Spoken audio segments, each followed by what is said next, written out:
Hey guys, welcome if this is the first time you're seeing me. My name is Becc. So I wanted to share a really special message that has been coming through in the last little bit, and I'm doing it live just because it feels good. I'm a little bit tired, a little bit of body pain at the moment from my medical conditions and stuff, so just bear with me. I may do comments and things if I can work out how to do it. So I wanted to talk about this concept of enlightenment as a thing. So for a lot of people, enlightenment is kind of a destination, like it's something that we want to achieve.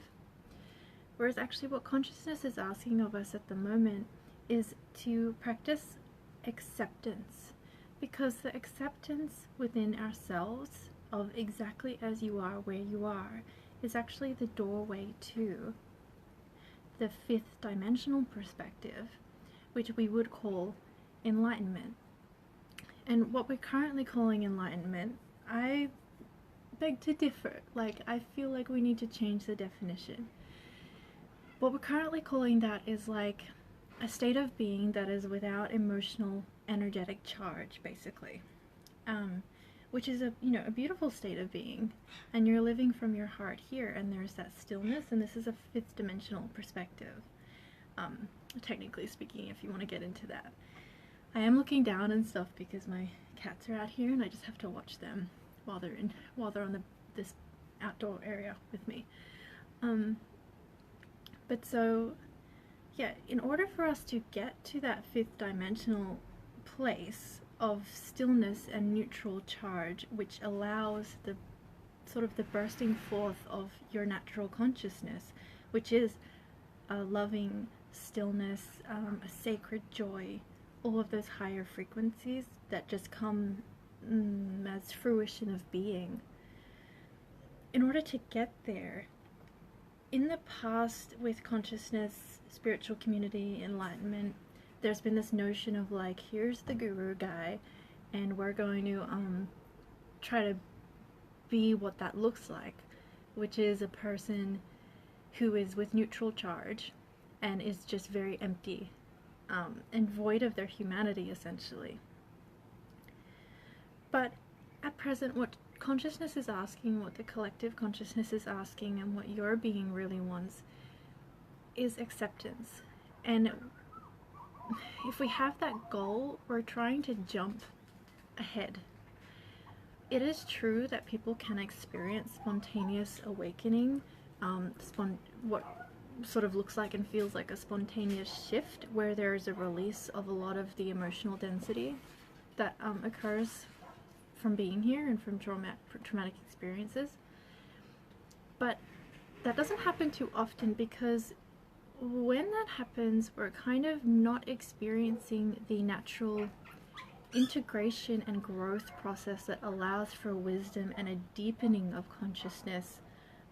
We kind of skip over it. Sure, integration occurs in that moment of spontaneous awakening.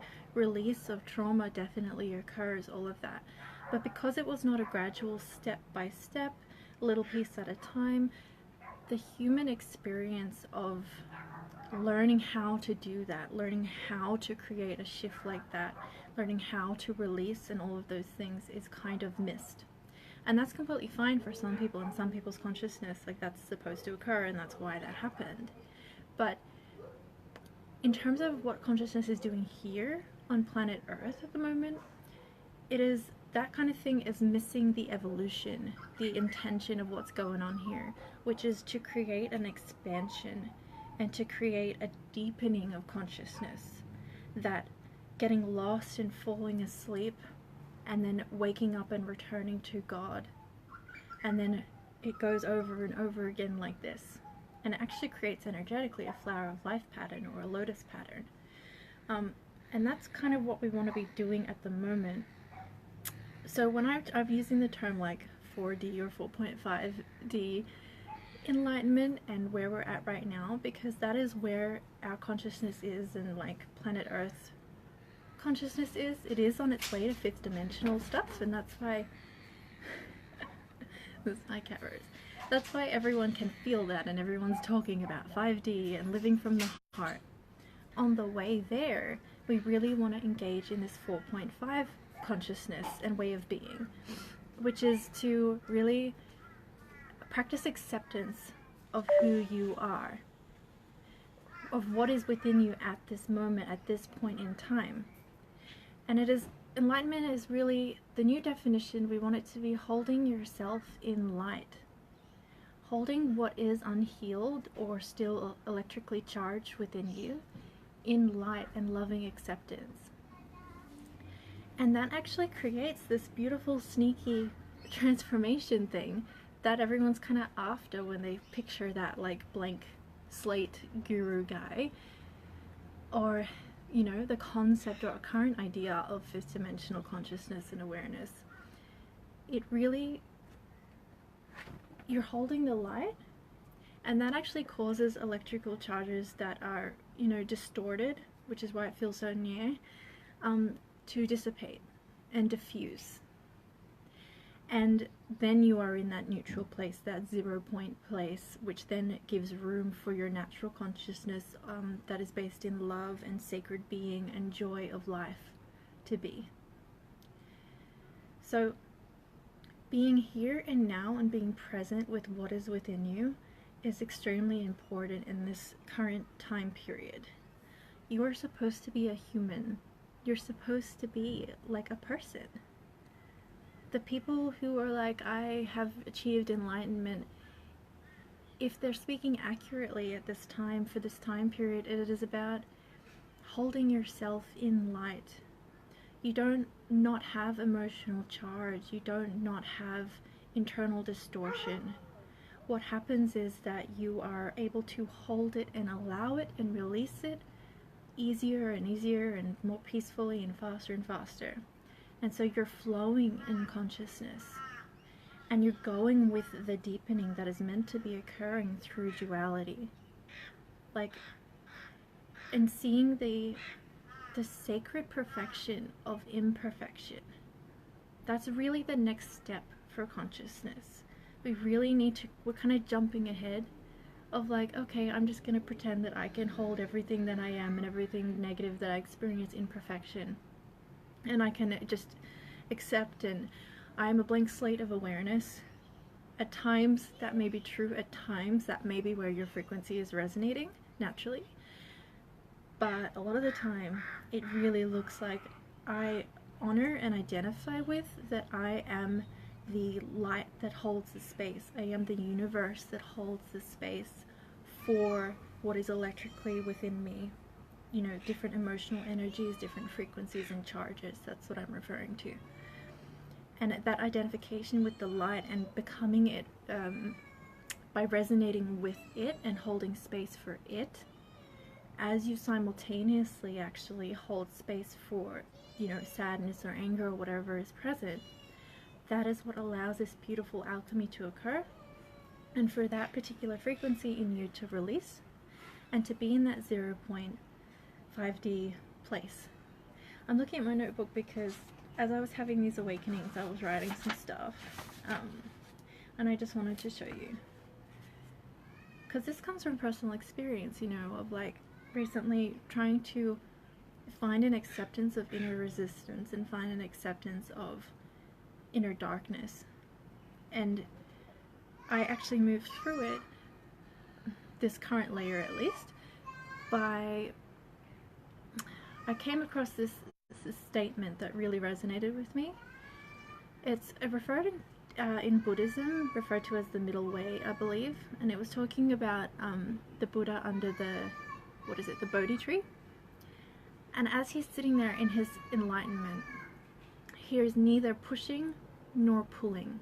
He is neither pushing away nor grasping at whatever is within or external, whatever is going on. And that is actually the middle way. Neither grasping for nor pushing against. And I understood when I had this recognition and what I've been through lately that this is the pathway for enlightenment. That's actually the action. And so I've written here, oh my gosh, I think it's backwards, never mind. But It says enlightenment is a pathway of light, not a destination. And then over here somewhere, oh, we have, yes, enlightenment, holding yourself in light. I am awake. I feel it. I am. Because I felt that I really understood it. I felt that I was holding myself in that place under the Bodhi tree. Neither pushing away nor pulling against. Neither grasping for. Just simply being. And when I am that, there's a stillness here that allows whatever is occurring within me to really just be. You know, like at the moment, for instance, like when I'm speaking on camera, I like feel like I'm talking really fast and I have some anxiety in my chest area and my breathing gets a bit and I'm hearing myself in my mind saying, okay, like slow down, just breathe. But instead of, it's almost like we can use that and I could be like, oh my god, I should slow down, like I shouldn't be as I am. Instead, what if I'm like, okay, I have anxiety when I'm talking on camera, like, and it's fine, and I just allow that. Like, it's fine that I'm feeling a little bit breathless as I'm speaking. It's understandable that, like, I don't like looking in the eye of the camera. If you ever see me looking away, it's probably going to be more of that because I'm becoming more in acceptance of my camera awkwardness. And so that actually creates an ease that wraps around, that is wrapping around my experience of my like performance anxiety. And that actually, first it's like the anxiety is here and that you begin to feel that sensation of ease because you're allowing acceptance. And it's almost like that begins to swirl, that acceptance, you can vision it beginning to swirl around anxiety or whatever is present within you.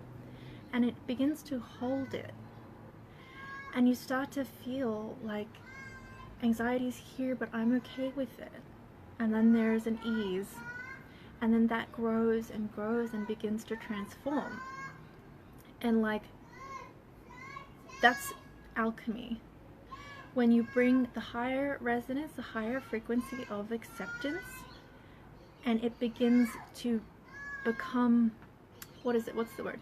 Entrainment. Frequencies entrain. So if you can hold, if you can have enough focus to not be completely wrapped up in, as in on the train of, completely absorbed in and behind the lens of your negative emotional experience, if you're simultaneously accessing your light self and you're saying, okay, this is okay that this is here, I don't enjoy it, you know, I'm not going to lie to myself, but it's okay.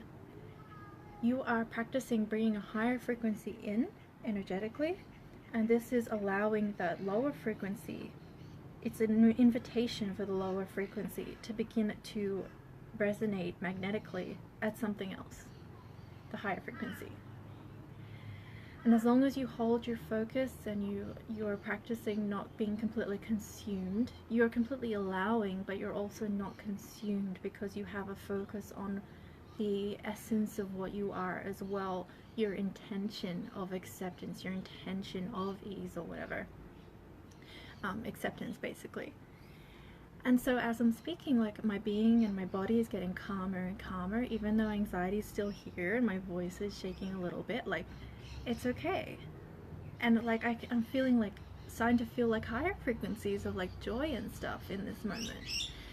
Because that part of me is like, oh, I can just be me. And this is what I'm talking about, is like, you can see in that process when I move into just allowing what is within me, I'm not jumping ahead and pretending that I'm like a guru or that I don't have emotional charge. But what naturally starts to happen is that goal, that fifth dimensional perspective or energies begin to resonate within you. And so you actually do end up, if I were to practice that and really hold that and however much attention that particular lower frequency in me needed, it would dissipate and the distortion dissipates, and what remains is what you are, which is the light and the allowing. And this fifth dimensional consciousness. So that's what I'm talking about when I say that enlightenment should be looked at as a pathway. It is a pathway, it is a way of being, it is a way of holding yourself. It is a way or an aspect of consciousness. It is not to be looked at as something that you must become, that you must just turn into. You are here to be perfectly imperfect. The lower frequencies, they give birth to the higher ones. It really, the other awakening that I had within these experiences that I've had lately of pushing against my own resistance and trying to find acceptance and ending up in this place of awakening that I'm telling you about now, is that I really, what was it? The pathway, yeah, and I felt like this is a medicine, this is a natural medicine and a way of being that consciousness wants to become. And also, that's what I was going to say, that just kind of logically, if you think about it, it doesn't quite make sense that you come before consciousness comes here. It is stillness, it is light, it is aware of and resonating at its wholeness.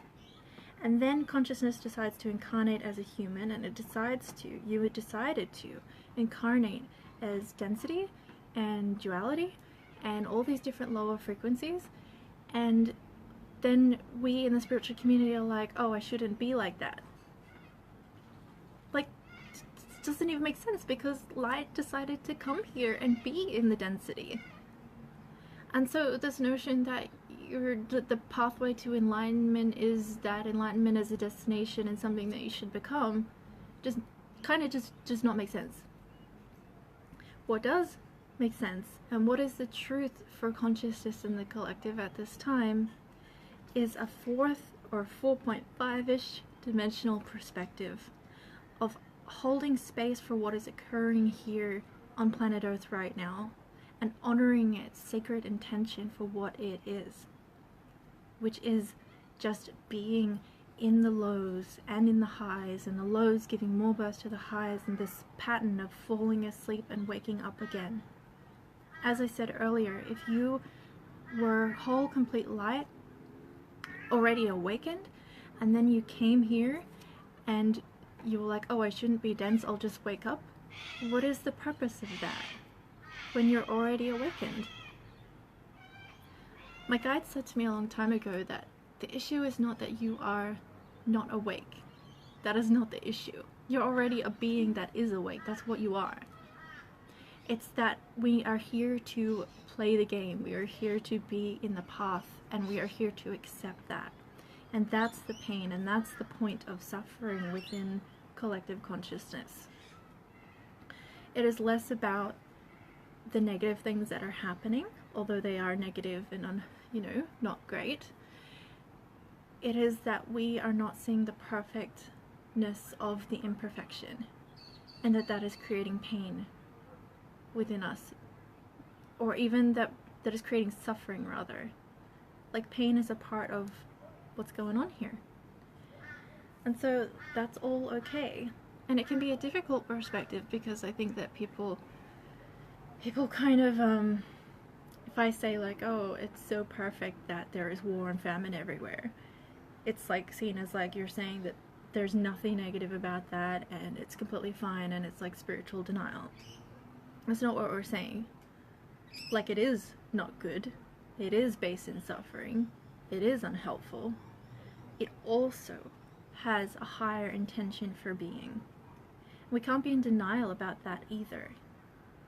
And the way to transmute those sorts of things, the suffering external or internal, for us, is to have acceptance. And part of finding that acceptance is seeing the sacred perfection of what is, that allows you to come towards it and to give it love and light and presence. If you are in resistance, the only other thing you can be in is resistance. You can only be in acceptance or resistance of life. That's all that we're doing here. That's all that's going on. When you really simplify and you really get down to like the energetic mechanics and nuts and bolts of consciousness, things are either like you're resonating in distortion or you're not. And part of that is to love and accept the distortion, which is a challenge. You know, that's okay that it's a challenge. It's supposed to be, interestingly. The human part of me is like, fucking hell, like, how shit is that? But the other part of me is like, you know what? It's kind of beautiful. It's really beautiful. And yeah, I speak from personal experience when I'm talking about this concept of enlightenment. Like, I've had enlightenment experiences, what would be considered that. And like, there was multiple days where I was sitting there just crying because of joy, because I could see the joy of being alive, and I saw how sacred everything is, and it is just extraordinary. What we're doing here is extraordinary. And that was able to flow through me because I was in an allowing state of everything, not just like light, but also distortion. And then you can see like the truth behind the form and all of that. But again, those perspectives are something that are to be kind of integrated. You have like a higher dimensional or enlightenment experience, and even for like the beings that you're thinking of, like Buddha or Yeshua or whatever, it is, in order to remain in the body at least, it becomes a thing of, I have the experience, and then I am, from that point, I have access to that frequency within me. Whoops, I just pressed something. No. Okay, that's still good. Yeah, and so your practice is to re-access that and to entrain with that frequency over and over and over. But it's not to expect that it's like an end line, like a destination. Yeah, so I just think that this is really important. I'm gonna go soon because my battery is at like 5%. But yeah, again, this is just from personal experience, and when I get messages like this, I absolutely have to share it. Enlightenment is a pathway. It is a way of holding yourself. It is holding yourself in light. It is acknowledging the higher part of yourself and living in harmony with the higher self, as though that higher self wraps around and carries you and carries all the distorted or pain frequencies within you and holds them in loving acceptance. This is how you're going to get to that destination of like 5D or whatever. But right now, really, like my guides and the beings that I channel for, such as the Pleiadians and the group consciousness, some people might know as the One or God, it really is about we really need to let go of this perspective of like, oh, I'm gonna turn into Buddha one day, because it's not serving us right now. There's a reason that it really wasn't working in the past. You know, if it was going to work with all the, like, I think a lot of people in the field now are aware that we're in a new age, but just before, and what was before that was like, here's the guru guy and you are practicing becoming him. Yeah, that wasn't working too good. You know, it was creating a division. It was creating more division of divinity and humanity, and now what we're doing is integrating them together so that you bring the multidimensional aspects of yourself, your higher self, into here and now, into your form now. And this is literally humanity turning into a fifth dimensional consciousness or beings. A lot of people think of the Pleiadians or the Arcturians and these type of beings. This is literally what they went through. And it took practice, and it took becoming integrated and bringing your higher awareness down into here and now. It wasn't just like we're gonna just step up and we're just gonna hit a switch. It was difficult at times, but it's so beautiful. When I talk like this, I kind of get, I'm checking my battery. Oh no. I kind of get in that frequency of like seeing the sacred purpose and seeing the sacred intention, and it's just so beautiful. Humans have no idea how beautiful they are, really. What you are doing here, like you see me looking out because I'm looking at the tree, for example, and I can feel and sense its consciousness, and that it's just dancing light. And there's been this thing in the field lately of like spiritual bypassing, and that seeing that and focusing on that, maybe some sort of spiritual bypassing. But I think that we have to be careful not to be in denial of the light and the higher perspective. We are in the middle path, we are in the middle way. And there you have access to both your humanity and your highest divinity. And it is just the most beautiful, extraordinary life. That's what's so sacred and perfect about you. You just being exactly you as you are, what you are doing here.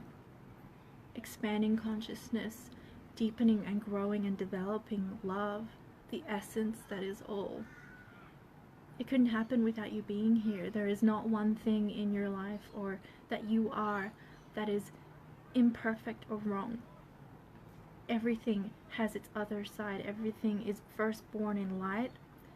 It gets a little distorted, and then we return to that light with a deepened awareness and a deepened ownership of it, and so a deepened expression and embodiment of it, and transforming collective consciousness and the entire universal consciousness.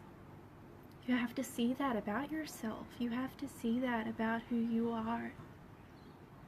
And when we do that, we can begin to treat ourselves as the sacred light that we are.